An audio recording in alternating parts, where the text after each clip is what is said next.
En este capítulo vamos a hablar un poco sobre la pupila y las consideraciones que tenemos que tomar en la cirugía de catarata.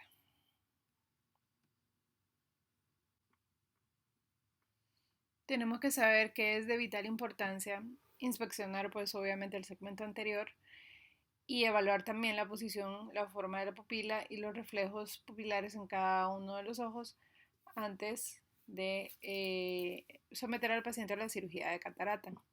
¿Por qué?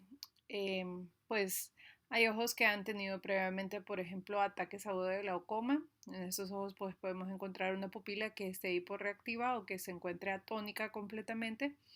Esto va a provocar que la pupila esté midriática y sea fija.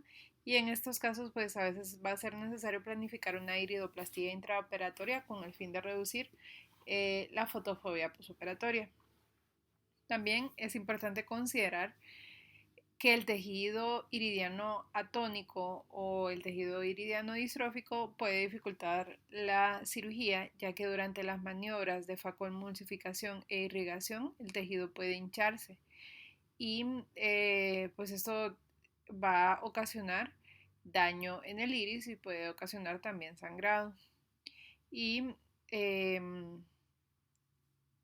tenemos que saber que también podría ser que la profundidad de la cámara anterior sea inestable cuando nos encontramos con un tejido iridiano atónico eh, y pues obviamente eso va a dificultar los procesos quirúrgicos.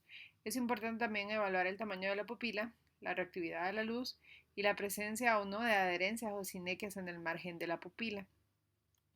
Eh, y también en la cápsula anterior del cristalino, en pacientes, por ejemplo, que tienen antecedentes de episodios de uveitis anterior. En estas condiciones, pues durante la cirugía, el cirujano puede considerar realizar maniobras para despegar las adherencias y restaurar pues cierta función del esfínter pupilar si es que todavía existe algo de tono muscular. En ojos con cataratas traumáticas también es útil la función del esfínter pupilar y el sitio de la pupila porque en ocasiones después de un traumatismo contuso la apertura pupilar puede moverse como consecuencia del desprendimiento de parte de la raíz del iris. En esos casos pues va a ser importante considerar el sitio original de la pupila para centrar correctamente la óptica del cristalino artificial o el lente intraocular. También tenemos que saber que se debe suturar la raíz del iris para reducir cualquier tipo de fotofobia postoperatoria que el paciente nos llegue a presentar. Y finalmente, pues se va a requerir una consideración especial al examinar la dinámica pupilar de los pacientes que están siendo tratados por afecciones relacionadas con la próstata, porque es bien sabido que los fármacos involucrados en este tipo de patología pues van a reducir el tono del iris y hacen también que la pupila sea más resistente a la dilatación farmacológica.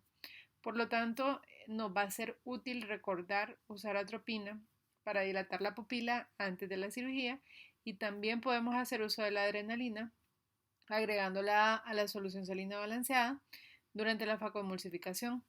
Estos dos fármacos lo que van a hacer es que van a mantener una buena dilatación pupilar en el resto de la cirugía y van a reducir obviamente el riesgo de complicaciones y los daños a las estructuras oculares durante esta misma. Entonces, esta fotografía lo único que muestra es pues las maniobras que podemos utilizar para romper las sinequias, para la apertura pupilar también, en caso de que pues estemos frente a una pupila complicada. Y otra consideración muy especial de la pupila y la cirugía de catarata es en cuanto a los lentes intraoculares premium. Entonces, aquí le vamos a llamar lentes intraoculares premium, van a ser los lentes multifocales, los lentes óricos, los lentes acomodativos. Con el uso de estos lentes artificiales premium, pues la evaluación del tamaño de la pupila y el estudio de la dinámica de la pupila van a ser pasos muy importantes en el examen preoperatorio porque algunas de estas lentes refractivas multifocales van a tener requisitos estrictos de condiciones de la luz para poder funcionar correctamente, lo que significa que se va a ver afectada directamente por la dinámica pupilar. Si no tenemos una dinámica pupilar adecuada en los pacientes, pues los pacientes nos van a presentar molestias o que simple y sencillamente no, el lente no va a funcionar adecuadamente.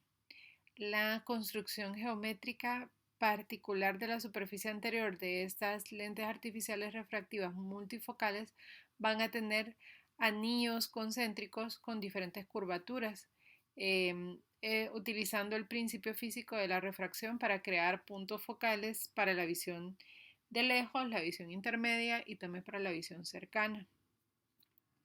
Una pupila, por ejemplo, con un diámetro de mayor de 7 a 8 en condiciones de poca iluminación, nos va a crear en estos pacientes una imagen borrosa con halos de objetos distantes, o se pueden también percibir halos alrededor de la fuente de luz puntual. Entonces, por eso va a ser muy importante la consideración pupilar en el uso de estos lentes multifocales.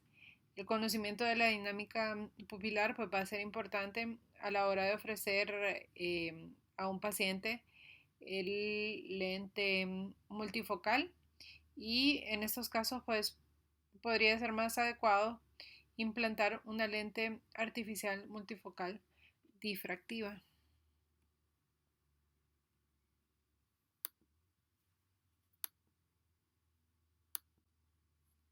El diámetro pupilar debe de medirse en condiciones de iluminación mesópica utilizando un pupilómetro estático para obtener una estimación del diámetro máximo de la pupila. Un pupilómetro dinámico que se utiliza para estudiar la dinámica pupilar va a emplear estímulos luminosos a diferente intensidad que sirven para registrar la actividad pupilar en el tiempo real. O sea, eh, la contracción o la miosis de la pupila y la midriasis también. De esta forma, pues se van a obtener las medidas de la pupila en condiciones de miosis y midriasis con un gráfico de los tiempos de reacción pupilar ante estímulos lumínicos bruscos o en condiciones de oscuridad, lo cual nos va a servir definitivamente para saber si conviene o no colocar este tipo de lentes premium en un determinado paciente.